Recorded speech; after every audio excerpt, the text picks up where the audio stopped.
Time now for our international press review in the papers today with Chris Moore. Chris, starting in the Middle East. Absolutely, yes, Mark. The Jerusalem Post, Abbas planning to extend his own term. Mahmoud Abbas, of course, planning to stay on for an extra year as a Palestinian president, apparently with the backing of the Arab League, European Union and United States, but not, of course, Hamas.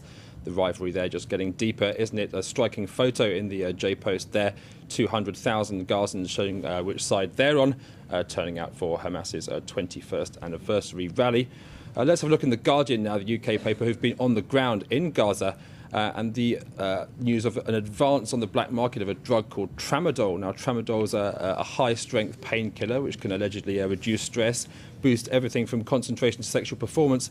More and more people using it in Gaza. Some 30% apparently of 14 to 30-year-old men are effectively hooked on this drug, and telling me medics in Gaza are saying that the problem got worse following Israel's blockade of the Strip. So this is tramadol, it's called? Tramadol, yeah, and it's being tunnelled in from the tunnels which lead from Gaza to Egypt, and really apparently a growing problem. Libération, the French paper, have also been on the ground, if you like, in the region, in Jerusalem this time, amongst the ultra-Orthodox Jewish community. Apparently a growing problem there of religious police and moral police force. There's pretty striking examples of how they're exercising an increasing reign of fear. A woman beaten up and threatened with death after being suspected of relations with married men. Young lads tear-gassed for flirting with girls in the street. And shopkeepers told not to sell MP4 players and DVDs as they are impure.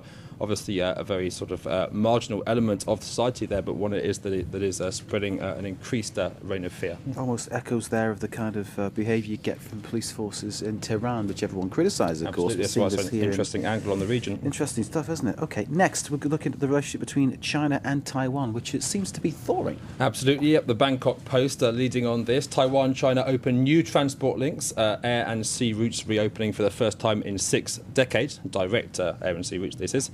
This after the thawing relations. Taiwan's new president, much less pro-independence than his predecessor. China also perhaps interested in these difficult economic times by the increased trade that should be on offer, up to 30% increase apparently. The China Daily hailing what it calls a new dawn, a new era of trust and goodwill, and an opportunity to battle the financial crisis.